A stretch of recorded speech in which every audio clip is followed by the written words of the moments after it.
There was a girl sold by her own parents like a commodity, not because they were poor, but because they chose ease over love. 19-year-old Rosalie Quinn was put into a horse-drawn carriage in the dead of night, handed over to the most powerful and ruthless man in the border region, and no one looked back. But they were wrong. Because one can sell a girl, but one cannot sell her will. Like, comment the city you're watching in so I know how far this story has progressed. And subscribe to the channel so you don't miss what happens next. The morning they sold her, nobody cried. That was the part Rosalie Quinn couldn't shake afterward. Not the wagon ride, not the iron grip of the man who checked her teeth like she was a horse at market, not even her mother turning away before the wheels had finished rolling. What stayed with her, what lodged itself somewhere between her ribs and refused to move, was the silence. Her family stood in a row on the porch of that crumbling farmhouse and watched her go, and not one of them made a sound. Not her father, who had negotiated the arrangement over 3 evenings of whiskey and desperation. Not her older brother Cal, who'd looked at his boots the entire time. Not her mother, who had smoothed her apron twice, then gone inside. Just silence, and the creak of the wagon wheels, and the dust that swallowed everything behind her. Dry Creek had been dying for 2 years before it finally gave up entirely. The drought came the way bad things always came to that part of the territory. Gradually, then all at once. First the creek itself went shallow, then sandy, then just a pale scar in the earth where water used to run. The grass turned the color of old straw. Cattle dropped weight they couldn't afford to lose. The smaller ranches started selling off stock, then equipment, then land. By the spring of Rosalie's 19th year, half the town was already gone or going, and the other half was looking for any arrangement that might keep them from following. Harlan Cutter was the kind of man who got rich off other people's desperation. He'd arrived in the territory 8 years prior, with money nobody could account for and an appetite for land that never seemed satisfied. He bought ranches at a fraction of their value from families who had no other options. He rerouted what little remained of the creek through his property, claiming water rights that hadn't existed before he'd paid a county surveyor to invent them. He employed men whose job descriptions began and ended with making sure nobody asked too many questions. By the time the drought had ground the Quinn family down to their last few dollars and a pile of debt they couldn't service, Harlan Cutter was the only buyer left in Dry Creek. And what he wanted to buy wasn't land. Rosalie had overheard the negotiation through the thin wall between the kitchen and her parents' bedroom. She'd been sitting on the floor with her back against the wallboards, not moving, barely breathing, listening to her father's voice go from reluctant to resigned over the course of an hour. "She's 19, her father said. "She's healthy.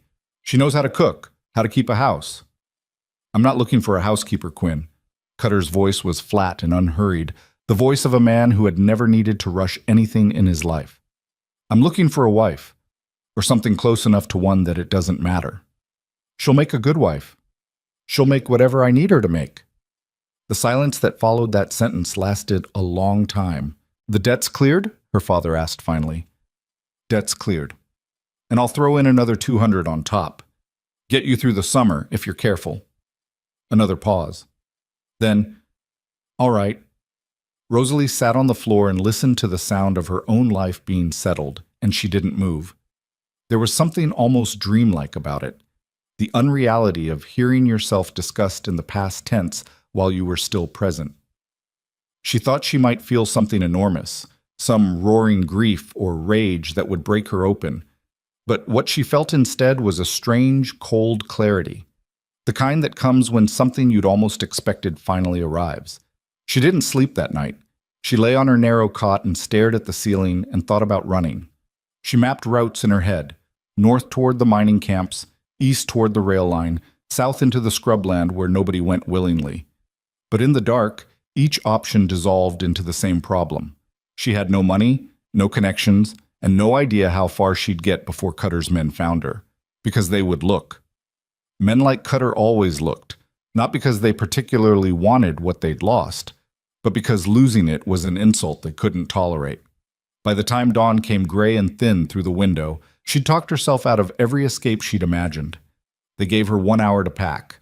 She fit her life into a flour sack, 2 dresses, a spare pair of boots she'd repaired herself with a strip of leather and a nail, a bone-handled knife her grandfather had left her, a small book of pressed wildflowers she'd been adding to since she was 12. Her mother came into the room while she was packing and stood in the doorway without speaking. Rosalie didn't look up. "It's not a bad arrangement," her mother said finally. "He's wealthy. You'll have things you never had here." "Things," Rosalie said. "Don't take that tone." Rosalie folded her second dress and placed it in the sack. "I'm not taking any tone, Mama." "This was the only option. You understand that?" "I understand it." She still didn't look up, and after a moment her mother left. Rosalie sat on the edge of the cot and held the flour sack in her lap and breathed in and out until the tightness in her chest loosened enough to let her stand. The wagon that came for her carried two of Cutter's men, a heavy-set man named Greer, who drove and spoke to her once for the duration of the first hour, and a younger man with a thin mustache who sat in the back and watched her with an expression she didn't like. Rosalie sat beside Greer on the bench and kept her flour sack in her lap and her eyes on the road ahead. The Quinn property disappeared behind a rise within 10 minutes of departure. She watched it go without turning around. Greer was the kind of man who filled silences the way some people filled rooms, automatically, without self-awareness, because silence made him uncomfortable. "You know anything about Cutter's place?" he asked. "The Broken Spur, big outfit, 50,000 acres, give or take. Running about 3,000 head last I knew." "I didn't ask," Rosalie said. Greer glanced at her. "Just making conversation." "You don't have to." He went quiet for about 20 minutes, then started again. "He's not a bad man, Cutter. Fair enough if you don't cross him. You don't cross him, you'll be fine." "And if I cross him?" Greer looked at the road. "You won't." The territory spread out around them in every direction, brown grass and hard sky and the occasional dark spine of a mesa on the horizon. It was beautiful in the way that indifferent things are beautiful, the way a drought-year landscape can still catch the light right at certain times of day and make you forget, briefly, what it's doing to everything living in it. Rosalie watched the land pass and tried to find something useful in the watching, some detail she could file away, some feature of the terrain that might matter later. She didn't know yet what later might look like, but she was already cataloging. They picked up two more wagons at the Bleecker Crossing settlement, a water stop roughly 30 miles south of Dry Creek that existed mainly as a place for wagon trains to resupply before heading deeper into the territory.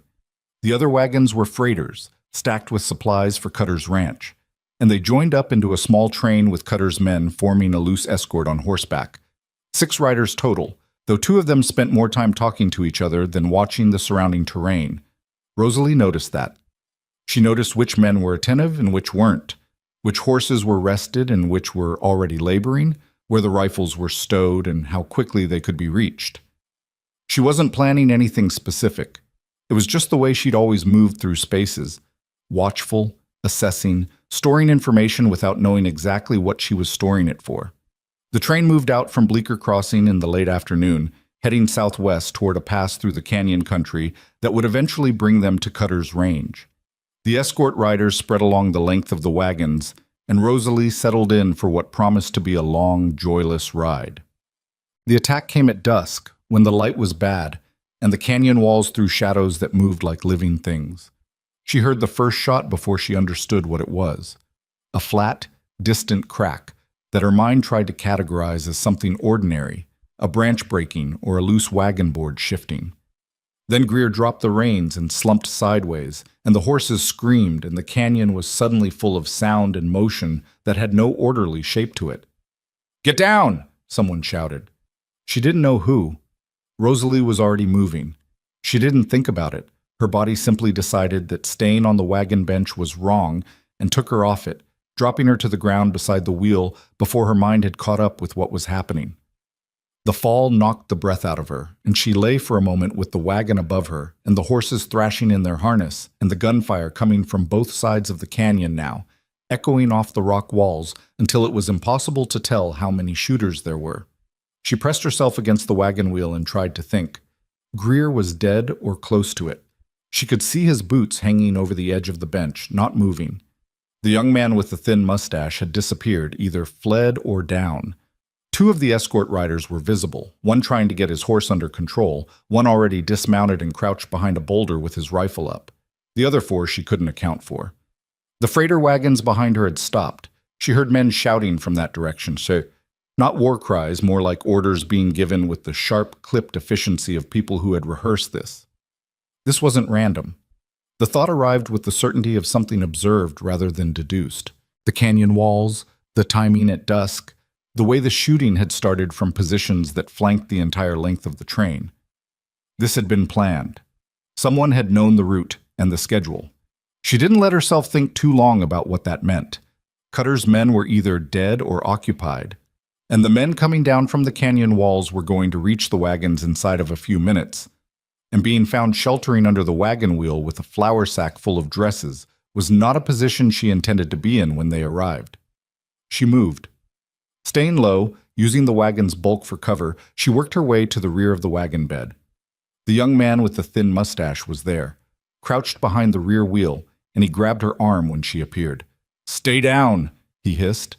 "They're coming down off the walls," she said. "We need to move."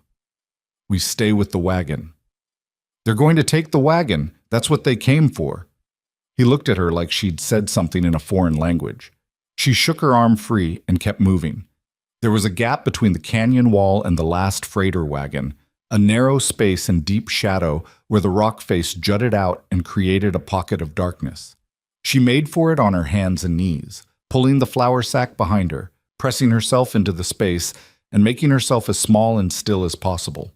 She could see the men coming down now. There were 8 of them, moving with practiced speed along switchback paths cut into the canyon wall that they clearly knew well. They wore bandanas over their faces and moved without speaking, which told her they'd done this before. People who'd only done something once tended to talk too much when the doing finally happened. The shooting had largely stopped. The escort riders were either dead or scattered. One horse ran past her hiding spot, at full gallop, riderless, hooves striking sparks on the rock. She pressed herself flatter. The men reached the wagons.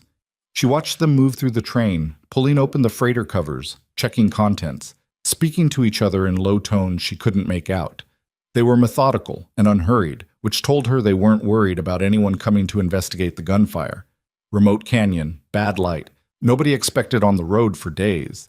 She watched one of them find the young man with the thin mustache still crouching behind the rear wheel of her wagon. There was a short conversation, some things she couldn't hear, and then the young man stood up slowly with his hands raised. They took his gun and tied his hands. They were taking prisoners. That was interesting, and also terrifying. She had 2 options that she could see. She could stay in the shadow pocket and hope they left without a thorough search. Or she could move now, while their attention was on the wagons, and get far enough into the canyon darkness that they couldn't find her if they looked. The shadow pocket felt safe in the way that all enclosed spaces felt safe, but it was the false safety of something that had no exits. She moved. She ran in the dark for what felt like a very long time, but was probably less than 20 minutes. She stayed close to the canyon wall, using the rock face as a guide, moving away from the wagon train and deeper into the narrowing canyon. The sounds of the outlaws faded behind her. The sounds of the wilderness, wind in the crevices, distant movement in the scrub, filled in around her. When she finally stopped running, she was standing in a dry stream bed with no idea where she was or how far she'd come. Her hands were shaking. She pressed them flat against her thighs and waited for them to stop, but they didn't entirely. This was the moment where the practicality she'd always relied on had to work harder than it ever had. She was alone in canyon country at night with a flour sack, a grandfather's knife, a book of pressed wildflowers, and no water. She didn't know how far she was from any settlement. She didn't know what direction she'd come from. She didn't know whether the outlaws would search the canyon or cut their losses and move on. She sat down in the dry stream bed and made herself inventory what she had. The knife was good, heavy, well made, the blade still sharp because she'd maintained it. The boots were solid. She had both dresses, which was useless, but she could use one for bedding or bandaging if she needed to. The book of wildflowers was useless in any practical sense. She kept it anyway. What she needed was water, high ground, and a direction. She got up and started moving again. The stream bed was as good a guide as anything. Dry as it was, it had been wet once, and stream beds moved generally toward lower ground where settlements were more likely. She walked with one hand lightly touching the canyon wall and watched the stars through the gap above her, trying to use them for something more than company. She walked for most of the night. By dawn, she was out of the canyon proper and into the scrubland at its eastern edge, and she was in worse shape than she'd been willing to admit to herself. Her mouth was dry and tasted like dust. Her legs had gone from tired to the particular heaviness that came after hours of unaccustomed movement on rough terrain. There was a place on her left heel where the boot had rubbed through the sock and raised a blister that had opened sometime in the previous hour. She stopped at a rock outcropping that caught the early sun and sat with her back against the warm stone and tried to think clearly. The outlaws would move on. They had what they came for. The freight, the wagons, perhaps the horses. Whether they'd send anyone after a single escaped girl was a question that split two ways. If they'd taken prisoners, they had leverage. If they'd left the prisoners behind or worse, then a missing girl wasn't anyone's problem. Cutter, however, was a different calculation. She was, by whatever arrangement her father had made, Cutter's property. Men like Cutter sent after their property. The question was whether his men would track her into the canyon country or wait for her to emerge somewhere they could watch. She was thirsty enough now that the question of water was beginning to override everything else. She pushed herself up from the rock and started looking for signs. The kinds of things her grandfather had taught her when she was small, when she'd been the kind of child who spent more time outdoors than in, before the drought had made the outdoors something to endure rather than explore. She found a seep under a rock overhang about a quarter-mile from where she'd rested. It wasn't much, a slow, dark weeping of moisture from a crack in the stone, but she cupped her hands under it and drank in small sips the way her grandfather had taught her, patient and careful, until the worst of the thirst had ebbed. She refilled the smallest of the 2 jars she'd found in the flour sack. She'd packed food and not thought about it, which was the oversight of someone who'd never been in genuine wilderness before, and capped it with a strip of cloth. When she stood up, she was not alone. He was sitting on a boulder about 30 feet away, watching her. Her hand went to the knife at her belt before she'd consciously decided to move it. He noticed, and something shifted in his expression, not alarm, not amusement, something she couldn't immediately categorize. He was older than she'd initially registered, somewhere in his mid-30s, with the kind of face that spent so much time outdoors it had ceased to be distinguishable from the landscape, tanned and weathered and marked with lines that didn't quite organize themselves into readable emotion. He wore a battered canvas coat despite the warming morning, and he had a rifle laid across his knees, pointed at nothing, which she noted. "Don't," he said. "Don't what?" "Whatever you're thinking about doing with that knife." She didn't move her hand. "I'm not thinking about anything." "You're thinking about 4 things at least," he said. "I can count them from here." She studied him. He hadn't moved, hadn't reached for the rifle, hadn't done the thing that men who intended harm usually did, which was to make themselves take up more space. He was sitting on a boulder and looking at her with the flat, assessing patience of someone who was in no particular hurry. "Who are you?" she asked. "Coulter Vance." He said it like it was information he was providing rather than an introduction he was making. Matter of fact, no particular warmth in it. The name meant something. She searched her memory and found it in fragments, pieces of overheard conversation at the dry goods store, a name mentioned in the same tone people used for weather they were worried about. Coulter Vance. She'd heard he'd killed 3 men in a single year in disputes nobody outside the territory had ever gotten clear details on. She'd heard he lived somewhere in the high country and came down only when he needed to, which wasn't often. "Are you going to hurt me?" she asked. He seemed to actually consider this, which was not what she expected. "No," he said. "That's not a reassuring delivery." "I said no. That's the answer." She released the knife handle. Her hand was still shaking, but less than before. "I'm Rosalie Quinn." "I know who you are." That stopped her. "How?" "Word travels." He shifted on the boulder, and she tensed before she understood he was simply adjusting his position.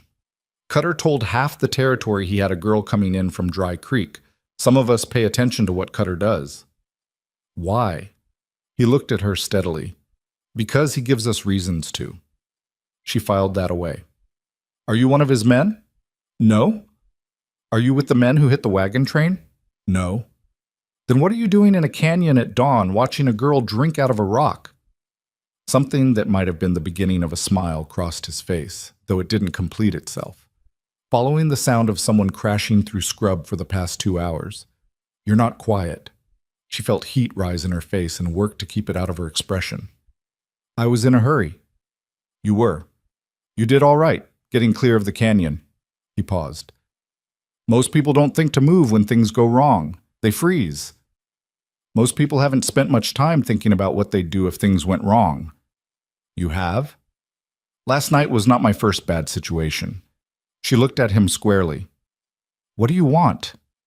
He was quiet for a moment. In the distance, something moved in the scrub. A bird, probably, or a small animal startled by the morning. The light had fully broken over the canyon rim now and was spreading warm and thin across the rock.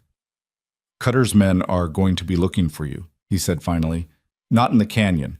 They won't go in after you, there's no percentage in it. But they'll watch the roads out, the settlements, any place you might show up looking for help. I know. Do you know anyone in this territory you can trust? She thought about it honestly. No? He nodded like she'd confirmed something he'd already suspected. All right. He stood up from the boulder in one movement, careful and deliberate, keeping the rifle pointed at the ground. He was taller than she'd gauged him sitting down. My place is north of here, maybe 6 hours on foot. Less if you can keep a pace. She stared at him. You're offering to take me to your home. I'm offering to get you out of the open, he said. It's not the same thing. You can decide what comes after when we get there. Why? He picked up the rifle and settled the strap across his shoulder. Because Cutter already took one thing I cared about, he said. I'm not feeling generous toward him today. He started walking north without looking back to see if she followed. Rosalie stood in the scrubland with her flour sack and her seep water jar and her book of pressed wildflowers and watched him go. She thought about everything she knew about Coulter Vance, which was rumors and fragments, and none of it was warm. She thought about Cutter's men on the roads. She thought about the fact that she had no water past what was in the jar, and no food and blisters opening on her heels. She followed. He didn't talk much during the walk, which suited her. She wasn't interested in conversation. She was interested in reading the terrain, watching how he moved through it, where he chose to put his feet, what he looked at, and what he passed without looking. He moved through the scrubland the way she moved through a crowded room, reading it constantly, never quite at rest. Around mid-morning, he stopped at a shaded wash and pulled dried meat and flatbread from a pack she hadn't noticed he was carrying. It was strapped across his back under the coat, which was why she'd missed it, and sat down without ceremony. Eat, he said. The next few hours are worse than the last. She sat across from him and accepted what he offered without comment. The dried meat was tough and strongly salted, the flatbread stale, and both were the best things she'd eaten in memory. She ate carefully, not fast, which she could see he noticed. You're not from ranch country, he said. I am, actually.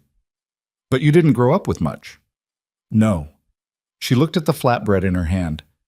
Dry Creek's been dry for 2 years. We've been careful for longer than that. Your family's the Quinn spread east of the settlement? What was the Quinn spread, she said. I imagine Cutter owns it now, or will shortly. Coulter looked at her with something she couldn't immediately name. Not pity, which she would have resented, and not sympathy either, which was softer than what his face was capable of. It was something more like recognition. How long's the arrangement been in place? They negotiated it 3 days ago. I rode out yesterday morning. She paused. Before you ask? No, I didn't have any say in it. I wasn't going to ask that. People usually do. I know how Cutter works, he said simply. He doesn't give people choices. He gives them the appearance of choices. That's not the same thing. She looked at him. You sound like you're speaking from experience. He tore a piece of flatbread and chewed it without hurrying. My brother ran a small spread about 20 miles west of here. Good land, decent water rights. Cutter offered him a price. He said no. Year later, my brother had a range fire that took out 2 barns and half his winter feed stock. He paused. Fire investigation went nowhere. My brother sold the spread to Cutter at half the original asking price the following spring. Where's your brother now? Montana. He took his family and left. And you stayed. I stayed. She looked at the scrubland around them, the hard, dry grass, the scattered rock, the distant dark line of the canyon they'd emerged from. Why? He was quiet for a long moment before he answered, and when he did, his voice had the quality of something he'd said before, inside his own head, many times. Because someone should. His ranch was not what she'd expected, though she wasn't sure exactly what she had expected. Small, certainly. A main structure built low against a hillside, in a way that suggested its builder had thought about wind and concealment at least as much as comfort, with a barn that was actually in better repair than the house, a corral with 4 horses in it, and the general organization of a place where work happened and appearances did not. He let her have the main room while he slept in the barn, which she hadn't asked for and which he offered without making any particular point of it. She lay on the narrow bunk and stared at the ceiling and listened to the night settle around the hillside and thought about Harlan Cutter, who had bought her from her family the way you buy a lamp you intend to put in a room and not particularly look at. She thought about her father's voice through the wall, the practiced resignation of a man who had decided something without deciding it. She thought about her mother smoothing her apron. The anger, when it came, was quieter than she'd expected. It didn't arrive as the roaring thing she'd braced for, all those months of half-aware waiting, all those years of understanding in the abstract that she was the family's expendable one. It arrived as something colder and more practical. Something that felt, in the dark of a stranger's house in canyon country, like a question. What do you do now? She turned the question over for a long time before sleep finally took her. When it came without dreams. She woke to the sound of someone working outside and a bar of morning light coming through the one east-facing window. She lay still for a moment, getting her bearings.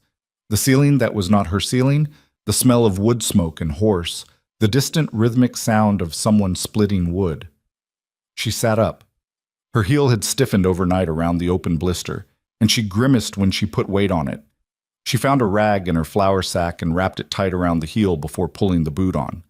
Coulter was outside with an axe and a pile of pine rounds, and he didn't look up when she came out, which she appreciated. There was a water barrel near the door that was half full. She drank from the tin cup hanging on a nail beside it and looked at the territory spread out below the hillside.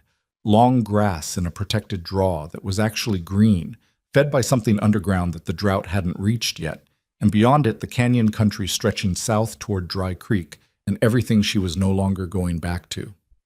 "There's food inside," he said. He still hadn't looked up. "Coffee's on." "Thank you." "Don't thank me. You can earn your keep if you want to stay. There's always work." She looked at the side of his face, which was intent on the log he was positioning. "For how long?" "I don't know," he said. She went inside and found the coffee and thought about that honest, blunt, thoroughly unhelpful answer for a long time.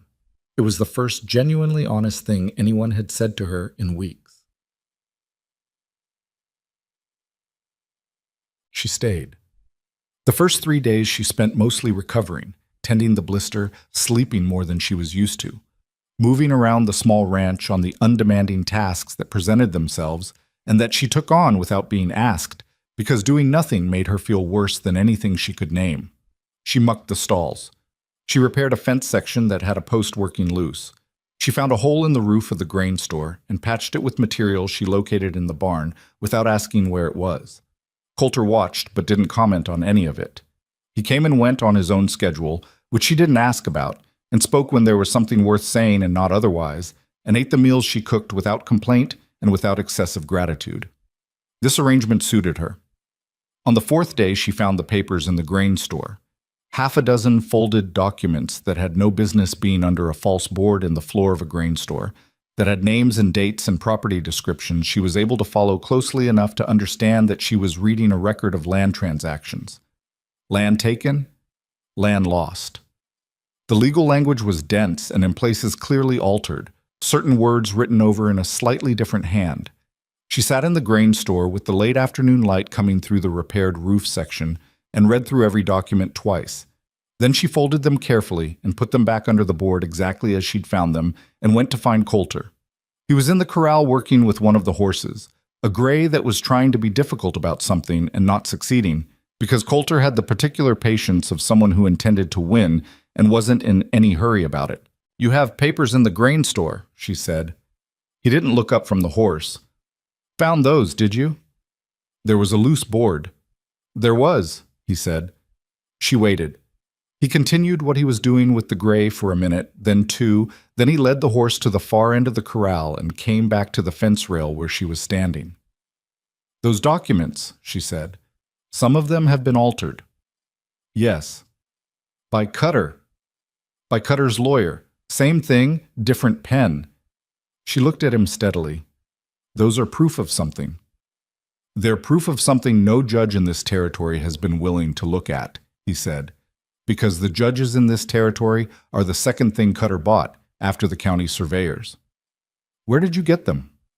He was quiet for a moment. "A man named Hargrove.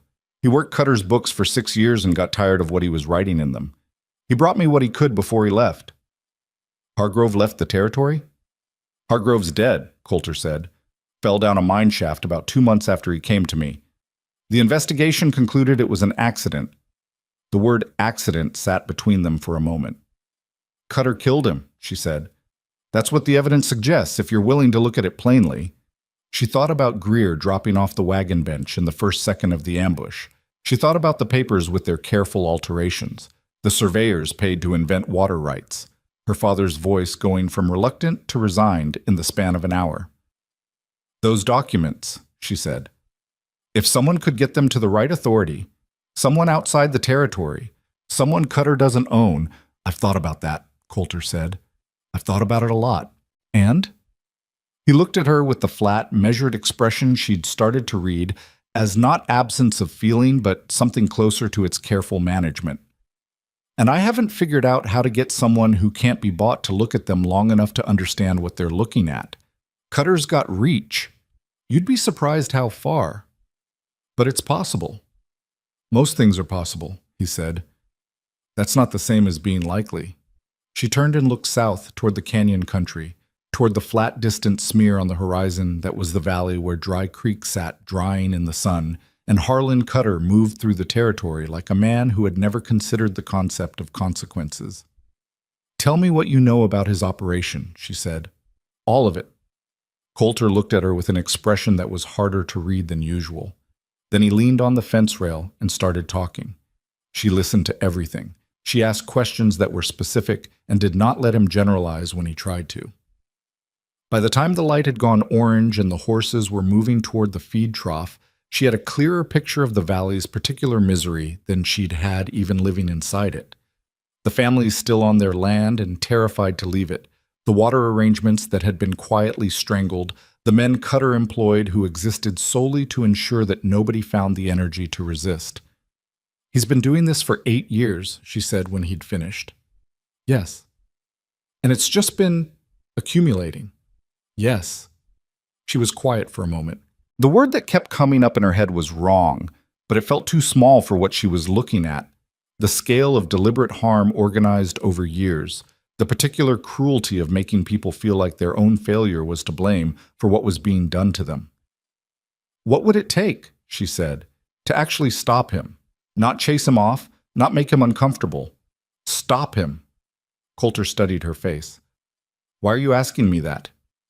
"Because I think you've been asking yourself the same question for long enough that you must have some answers." He was quiet for a long moment. Then, slowly, he said, "It would take getting those documents in front of a territorial judge who doesn't work for Cutter. It would take witnesses who are willing to speak on record.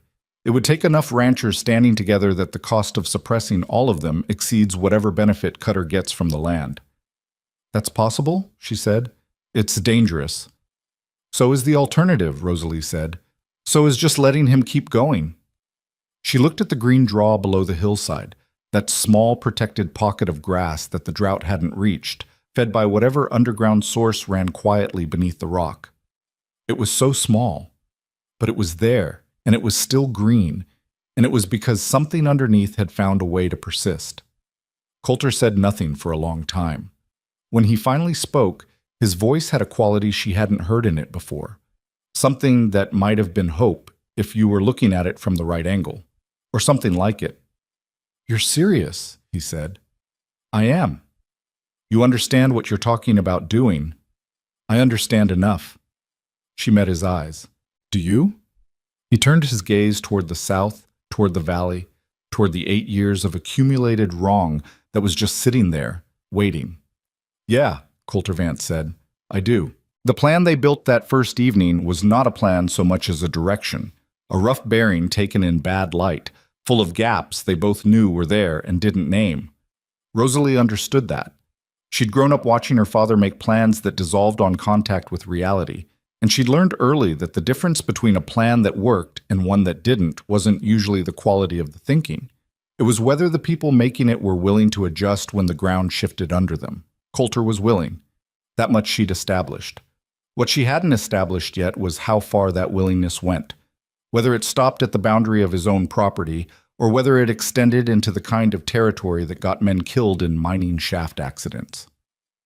Over the next few days, she watched him the way she'd watched everything since childhood, with the quiet, cataloging attention that people mistook for passivity. She watched how he handled the horses, patient with the difficult ones, not in the soft way that suggested sentimentality, but in the way of someone who understood that force was the least efficient tool available and used it accordingly. She watched how he read the land, how he moved through it, where he looked when he thought no one was watching him look.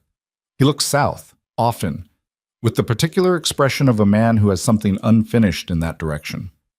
On the 5th morning, she found him at the table before dawn with the papers from the grain store spread in front of him, not reading them. He'd read them enough that reading wasn't the point. Just looking at them the way you look at a problem you've been carrying so long, it started to feel like furniture. She poured herself coffee and sat down across from him without being invited and looked at the papers too. Hargrove marked the altered sections, she said. It wasn't a question. She'd noticed the faint pencil marks on her second read, small, careful notations in a different hand from the alterations themselves. He was meticulous, Coulter said. That's what got him killed, probably. A less careful man would have taken less and been less dangerous. Or a less careful man wouldn't have been believed. She turned one of the documents toward her and looked at a section near the bottom where a property boundary had been redrawn in ink that didn't quite match. Who authenticated these originally? County Recorder's Office. A man named Sessler. He's been in Cutter's pocket since at least 72. Is Sessler still in the position? Still in the position. She thought about that. So the official record has Cutter's version. These are the originals Hargrove pulled before the alterations were filed. That's right. Which means if someone examined both sets, the discrepancies are obvious, Coulter said, to anyone who knows what they're looking at. So we need someone who knows what they're looking at and can't be influenced by Cutter. There's a federal land commissioner out of the district capital, he said. Commissioner Aldridge. He's not local. He was appointed from outside the territory 2 years ago, and he's made Cutter uncomfortable enough that Cutter's tried to have him reassigned twice. She looked up. And failed? So far. That's our target, then. Coulter picked up his coffee and looked at her over the rim of the cup. Getting to Aldridge isn't the hard part. Getting him to act on what we bring him, against a man with Cutter's resources, with witnesses who are terrified to speak. That's the hard part. Witnesses, she said. How many families are still on their land in the valley, under Cutter's arrangement? 11, maybe 12 that I know of. There were more, but some sold and some just left. 11 families, each of them with their own story of what Cutter's done. Each of them too frightened to tell it. But not unable to, she said. Frightened and unable are different things. He set the cup down. You make it sound straightforward. I know it's not. She leaned back in her chair and looked at the ceiling for a moment, thinking. But right now those families are isolated. Each one of them thinks they're the only one suffering it, or that the others have given up, or that speaking means they'll be next to have a barn fire. If they knew the others were willing, if they could see that they weren't alone in this, you want to organize them. I want to give them a reason to organize themselves. Coulter was quiet for a long time.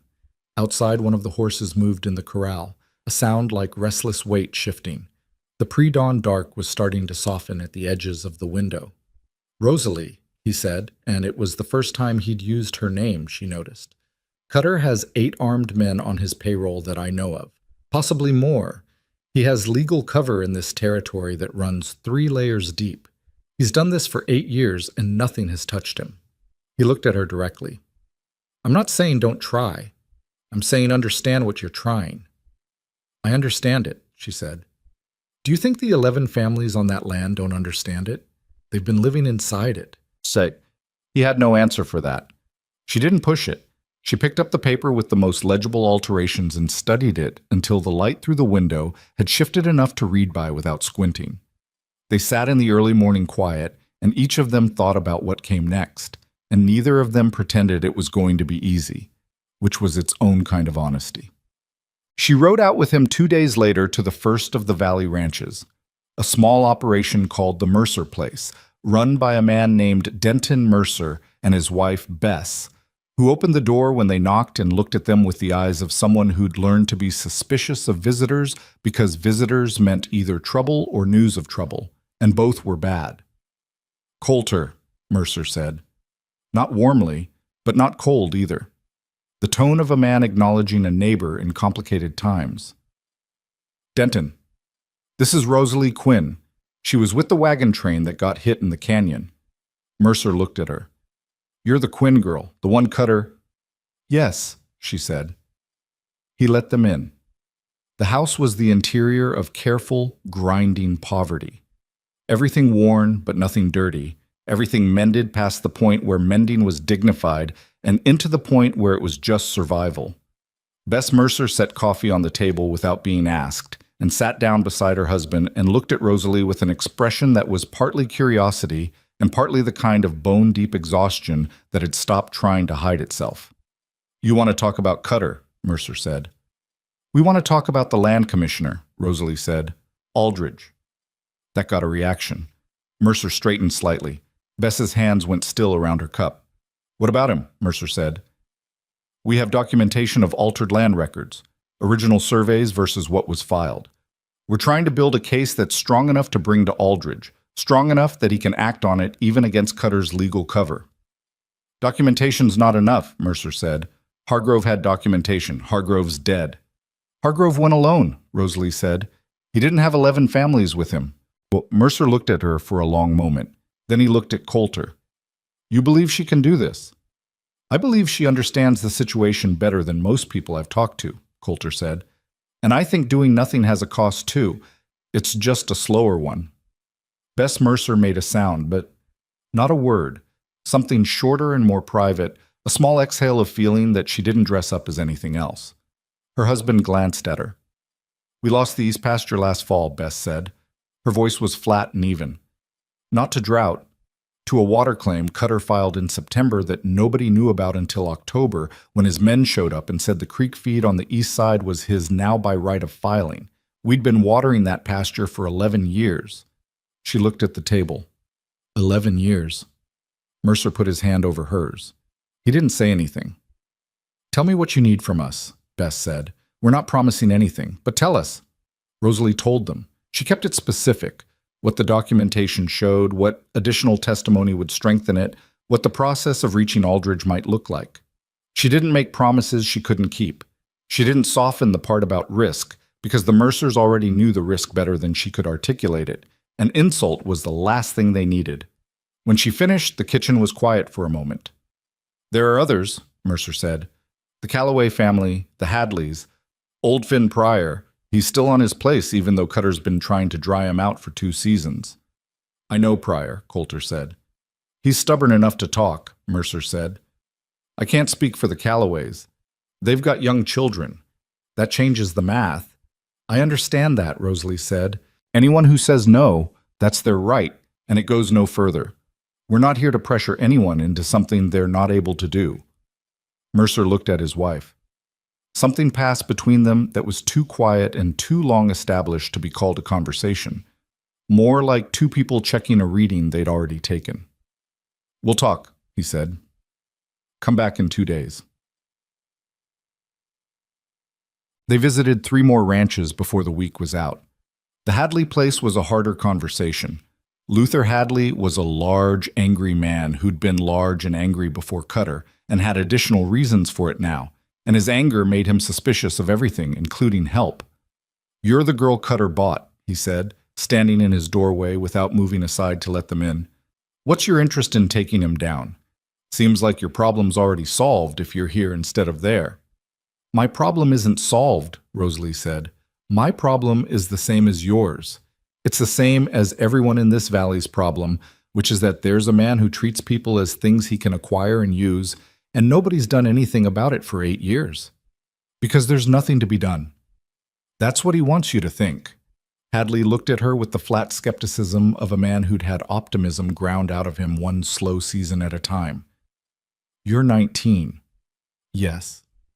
You've been in the territory, what, 2 weeks? Less. And you're going to fix what 8 years couldn't fix." "I'm going to try," she said. "Whether it works depends partly on whether people like you decide that trying is worth something, or whether they're going to let Cutter's version of events stand because the alternative is hard." She looked at him without blinking. "That's your choice, Mr. Hadley. Not mine." He didn't answer immediately. His jaw worked like he was chewing something unpleasant. Then he stepped back from the door. "You better come inside, Joe," he said. Coulter caught her eye as they followed Hadley in, and for a brief moment his expression broke from its usual flatness into something that was distinctly, recognizably surprised. She looked away before it became a moment. Finn Pryor was 81 years old and had been on his piece of ground since before the territory had its current name, and he received the news of their plan with the calm of a man who had stopped being surprised by events sometime in his 60s. "Cutter sent 2 men last spring to make me an offer," Pryor said. He was sitting on his porch in a chair that had been repaired so many times it was more repair than chair, with a rifle across his knees that he hadn't put down since they arrived, but also hadn't pointed at them. "I told them the price was not anything Cutter could pay." "What price is that?" Rosalie asked. "Whatever I say it is," Pryor said. "That's the point of it." She liked him immediately. He listened to the full account of the documents, the commissioner, the plan. He asked 2 questions, both specific and sharp. Then he said, "I'll speak on record. I've been speaking on record to anyone who'd listened for 3 years and nobody's done a damn thing about it, but I'll speak again." "This time we're bringing it somewhere it can't be ignored," Rosalie said. "People have a talent for ignoring things," Pryor said. He looked at Coulter. "You trust her?" Coulter considered this with more visible deliberation than she expected. "I trust her thinking," he said finally, "and I think she's right that doing nothing has a cost." Pryor looked at Rosalie. "That's high praise from him." "It didn't sound like praise," she said. "That's because you don't know him yet." Pryor rocked back in the repaired chair. "Come back when you've got the others. I want to know who's standing before I stand." The complication arrived 8 days after Rosalie had come to the ranch, in the form of 2 riders who appeared on the high ground south of Coulter's property in the late afternoon and stayed there long enough that there was no reasonable interpretation except deliberate watching. Coulter saw them from the barn. He came inside without running, which she noticed, and stood at the window for a moment looking south. "Cutter's men?" she asked. "One of them works for Cutter, the other I don't know." "They found me." "They found where to look," he said. "They're not coming down today. They're checking the ground." "How long do we have?" He turned from the window. His expression had shifted into something harder and more focused, and she could see for the first time why people in the territory spoke his name with the particular careful tone she'd overheard in the Dry Creek dry goods store. He didn't look dangerous the way she'd expected dangerous to look. Not loud, not large, not theatrical about it. He looked like a man who had calculated the necessary thing and was now simply preparing to do it. "Day, maybe 2, he said. "We need to move faster than we planned." "The Callaways," she said. "We haven't talked to them." "I know." "And the paperwork. If we're writing to the district capital, we need copies. If something happens to the originals—" "I know," he said again. "I've got a man in Bleecker Crossing who can make copies. We go to the Callaways tomorrow morning early, Bleecker in the afternoon, and we're moving north toward the capital before Cutter's men can organize." She looked at the window where the 2 distant riders were still visible against the ridge line. "And if they follow?" "Then I deal with that," he said. "That's not a plan. It's the part of the plan that covers whatever the plan doesn't cover." He held her gaze. "It's worked before." She didn't ask him to elaborate on that. Some things were better left unelaborated. The riders on the ridge moved off as the light failed, disappearing over the back of the hill without coming down. She watched them go from the window and felt the particular compressed tension of something she couldn't calculate, the gap between what she could control and what she couldn't, which was wider than she liked and narrowing. She went back to the table and the papers and kept working, because that was the only available response to a situation that was running faster than she was ready for. Coulter came in from checking the horses and sat across from her, and they worked by lamplight on the sequence of what needed to happen, talking through contingencies in the quiet, practical way they'd found was their natural register.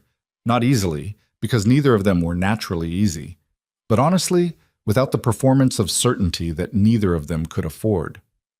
"You're not scared," he said at some point. She looked up. "I didn't say that." "You don't seem it." "Scared and paralyzed aren't the same thing," she said. "I've been scared since my father closed that deal. It hasn't stopped anything from needing to be done." He looked at her for a moment, the same considering look she'd caught twice before, the one that suggested recalibration. "No," he said. "I suppose it hasn't." She went back to the papers. He went back to the map he was tracing on a piece of leather, marking the route north, calculating distances in his head, and transferring them to something she could reference if they got separated. The lamp burned. Outside, the high country dark pressed against the windows, and somewhere to the south, Harlan Cutter's men were deciding how quickly to move, and the clock that had always been running on this situation was running faster now. Rosalie Quinn, who had been loaded onto a wagon 11 days ago in the belief that her life was over, looked at the documents spread before her and felt something clarify in her chest that was not hope exactly. Hope was too soft a word for it, but something with hope's direction and fear's weight, and the particular density of something that had been decided and could not be undecided. She sorted the papers into order and tied them with cord from her flour sack, and when Coulter blew out the lamp and went to the barn, she lay down on the narrow bunk and closed her eyes and did not sleep for a long time. But she wasn't still. Her mind was moving, already somewhere north of here, already in the room with the commissioner, already building the argument she hadn't quite finished yet. Tomorrow they would ride for the Callaway place at first light. The day after that, Bleecker Crossing. And after that, whatever came next. The Callaway place was the quietest of all the ranches they'd visited, and quiet, Rosalie had learned, was not the same as peaceful. May Callaway answered the door with a child on her hip and another one visible behind her legs, and she looked at Rosalie and Coulter with the expression of a woman who had been waiting for bad news long enough that she'd stopped distinguishing it from other kinds of visitors. "Tom's in the field," she said. "We can wait," Rosalie said. May looked at her for a moment, really looked, the way women looked at each other when they were trying to determine something specific. Then she stepped back from the door. Tom Callaway came in from the field 20 minutes later, still carrying the tension of interrupted work in his shoulders, and he sat at his kitchen table and listened to the full account without interrupting. He was younger than Rosalie had expected, late 20s, with the kind of face that had been weathered past its age and was only now catching up to what it looked like. He held his coffee cup in both hands and didn't drink from it. When she finished, he was quiet for a long time. "May," he said finally.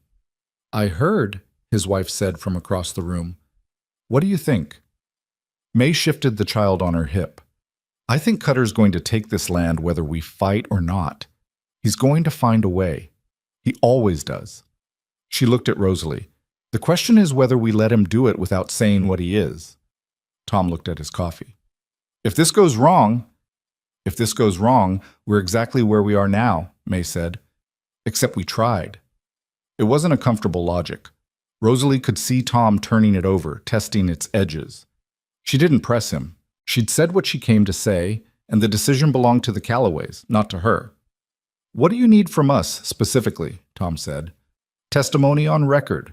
What Cutter's done to your water access, your grazing rights. Specifically, and in detail." "And you think this Commissioner Aldridge—" "I think he's been looking for grounds to move against Cutter for 2 years," Rosalie said. "I think we're going to give him those grounds." Tom set the coffee cup down carefully, the way you set something down when you're making a decision and want your hands free. "All right, he said. "But I need 2 days. I've got feedstock that needs moving before I can leave the place." One day, Coulter said, we have a window, and it's closing. Tom looked at him. One day, then. He paused. Cutter's going to know we're involved. Cutter's going to know everyone's involved, Coulter said. That's partly the point. They rode for Bleecker Crossing in the early afternoon with the cord-wrapped documents in a saddlebag that Rosalie kept her hand near without consciously deciding to. The copyman Coulter knew was a former land surveyor named Elias Drum, who'd retired to the settlement and supplemented what he had with careful, precise copywork. Documents, contracts, anything that needed a clean and accurate duplicate. Drum was a small man who moved slowly and precisely, like someone who had learned early that haste produced errors, and errors had consequences. He looked at the documents for a long time before he said anything. These are alterations over originals, he said.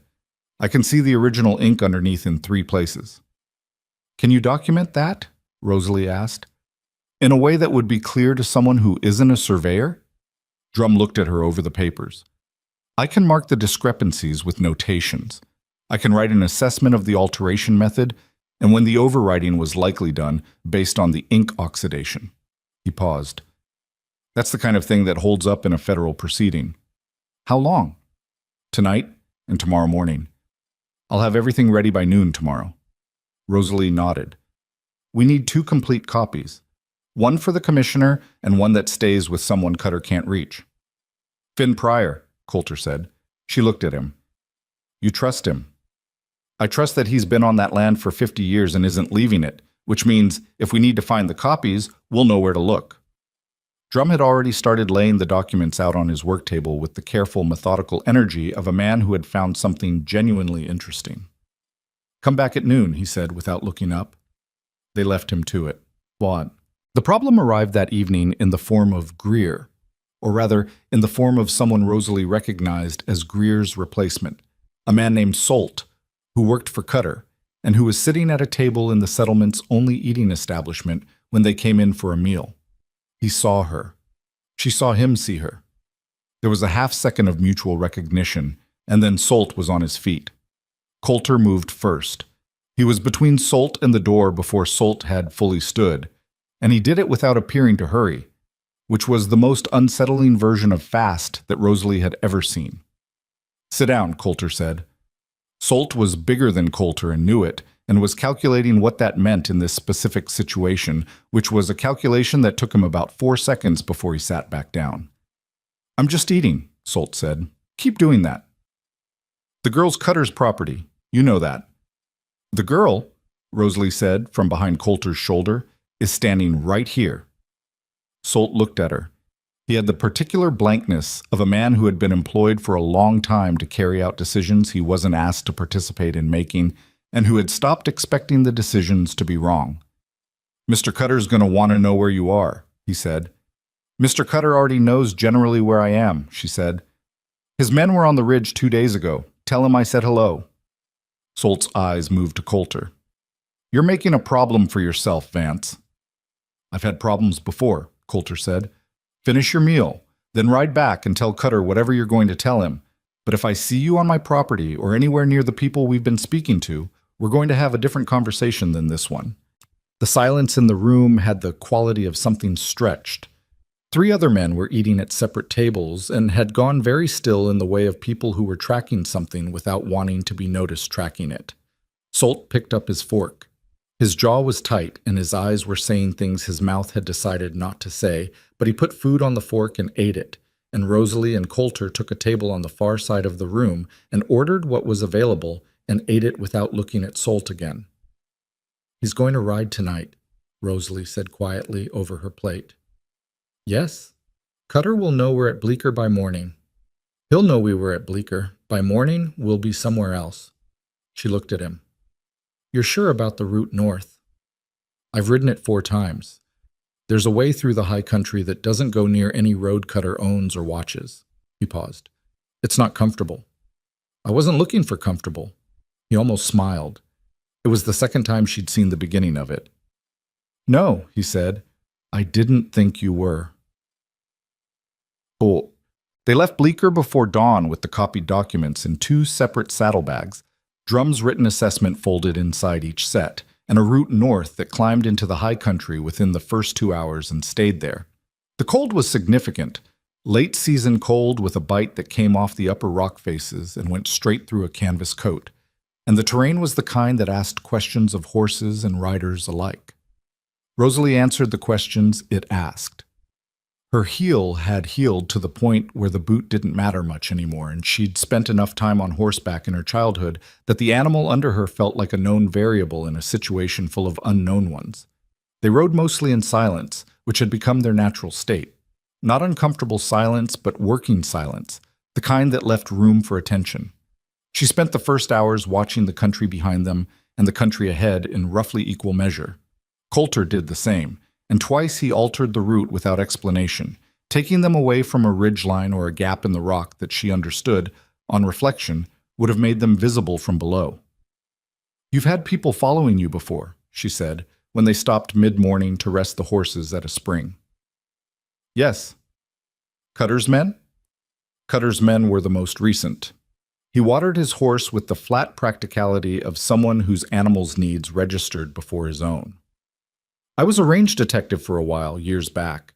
That kind of work makes you enemies on several sides." "Is that where the reputation comes from?" He considered this. Some of it. Some of it comes from being unwilling to pretend things are other than they are, which some people experience as aggression. She looked at him over the back of her horse. "That's an interesting way to put it. It's accurate. What happened with the range detective work?" A pause that was longer than his usual pauses. "I stopped being willing to do it for the people who were paying me," he said. "The men I was tracking down were mostly small ranchers running a few extra head to make up for what the big outfits were already taking from them. That's not the kind of work I could keep doing." "So you quit?" "I quit, and I came up here, and I've been watching Cutter make the valley worse for 8 years. He pulled the horse back from the spring, which is its own kind of failure. You couldn't have done anything alone. That's what I told myself." He looked at the spring rather than at her. It got less convincing over time. She let that sit. She understood it. The particular corrosion of inaction that you couldn't justify and couldn't quite bring yourself to end, and the way it wore at a person's sense of themselves until the wearing was its own kind of damage. She'd watched it in her father, the slow collapse of a man who had known something was wrong and had found every reason except the right one to keep from saying so. The difference was that Coulter was still capable of being corroded by it. That meant something was still intact. "You're doing something now," she said. He swung up onto his horse without answering, but she caught his profile for a moment before he turned north, and what she saw there was not nothing. They reached the district capital on the third day of riding, coming down from the high country into a town that felt aggressively organized after the raw territory they'd come through. Wide streets, permanent buildings, the sound of commerce and administration happening simultaneously in a way that made Dry Creek feel like a memory from another century. Commissioner Aldridge's office was on the second floor of a federal building near the center of town, and his secretary, a thin, precise young man who reminded Rosalie of Elias Drum in temperament, if not in age, told them the commissioner was in a meeting that would conclude within the hour. They waited. Rosalie sat in a chair outside the office and kept the saddlebag in her lap and watched people move through the building, clerks, petitioners, men with the bearing of lawyers who billed by the quarter hour. She thought about what she was going to say. She'd been composing it for 3 days on horseback, and it had gone through several versions, and the current version was still not quite right in places she could feel but not yet name. Coulter sat beside her without fidgeting. She found, not for the first time, that she appreciated that about him. The door opened and 3 men came out, and then Commissioner Aldridge appeared in the doorway. Shorter than she'd imagined, with a gray beard kept more neatly than the rest of him suggested he cared about appearance, and eyes that moved across the waiting area with the quick, assessing quality of someone who'd been in administration long enough to read a room by second nature. "Mr. Vance," he said, recognizing Coulter with what seemed like genuine if cautious interest. "I didn't know you were coming." "Neither did I, 3 days ago," Coulter said. Aldridge looked at Rosalie. "And you are?" "Rosalie Quinn. I was part of an arrangement Harlan Cutter made with my family in Dry Creek.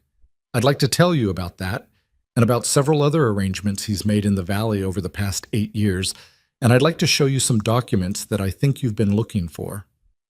Aldridge was quiet for a moment. His expression didn't change dramatically, but something behind it shifted in the way of a man who has been patient for a long time and has just been given a reason to stop being patient. "Come inside," he said.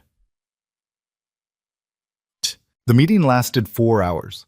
Rosalie spoke for most of it. She laid the documents out in the order Drum had recommended. Originals first, then the copies with Drum's assessment, then the marked alterations cross-referenced against the official filed versions that Aldridge was able to pull from his own records. She named the families. She named the water claims. She named Hargrove and the mine shaft, and the investigation that had concluded it was an accident. Aldridge listened the way good listeners listened, with his whole attention and very few interruptions, and the interruptions he did make were specific and sharp, asking for clarification on details that she'd summarized when he needed the full version. Coulter spoke when she deferred to him, which was twice, once on the question of Cutter's relationship with the county recorder Sessler, and once on the range of Cutter's land holdings, and how the acquisitions had been sequenced over time. He spoke plainly and without embellishment, and the plainness of it had its own weight. At the end, Aldridge sat back in his chair and looked at the document spread across his desk for a long moment. "This is enough to open a formal inquiry," he said. "The alterations alone, with Drum's assessment, are actionable at the federal level. Cutter's relationship with Sessler gives us the scope of the corruption." He paused. "But an inquiry takes time. It takes process. And in that time, Cutter is going to know something is moving against him." "He already knows something is moving," Rosalie said. "His men have been watching us for over a week." "Then he's going to accelerate," Aldridge said. "He'll start pressuring the families you've spoken to. He'll try to get ahead of the testimony by making the witnesses unavailable. Which is why the inquiry needs to move faster than he expects it to," she said. Aldridge looked at her with an expression that she read as something between respect and the particular wariness that respect sometimes produced. "You understand that I can start this process, Miss Quinn. I cannot guarantee how it ends." "I understand that. Cutter has resources I can't fully counter. He has lawyers, he has influence in places that even federal authority feels. I understand that too. And you still want to proceed." She thought about Bess Mercer's hands going still around the coffee cup. She thought about May Calloway with a child on her hip, saying the question is whether we let him do it without saying what he is. She thought about Finn Pryor in his repaired chair, saying, "I'll speak again with the patience of a man who had never expected speaking to be easy." "I want to proceed," she said, "and I think you do too." Aldridge looked at her for a moment longer. Then he looked at Coulter. "She's right," Coulter said simply. Aldridge gathered the documents with the careful hands of a man who understood what he was holding. "I'll need 2 weeks to build the formal record before I can move openly. During those 2 weeks, you need to keep your witnesses safe and your contact with them quiet." He looked at Rosalie. "Can you do that?" "We can try," she said. It was not the answer he'd been hoping for, but it was the honest one, and something in his expression said he recognized it.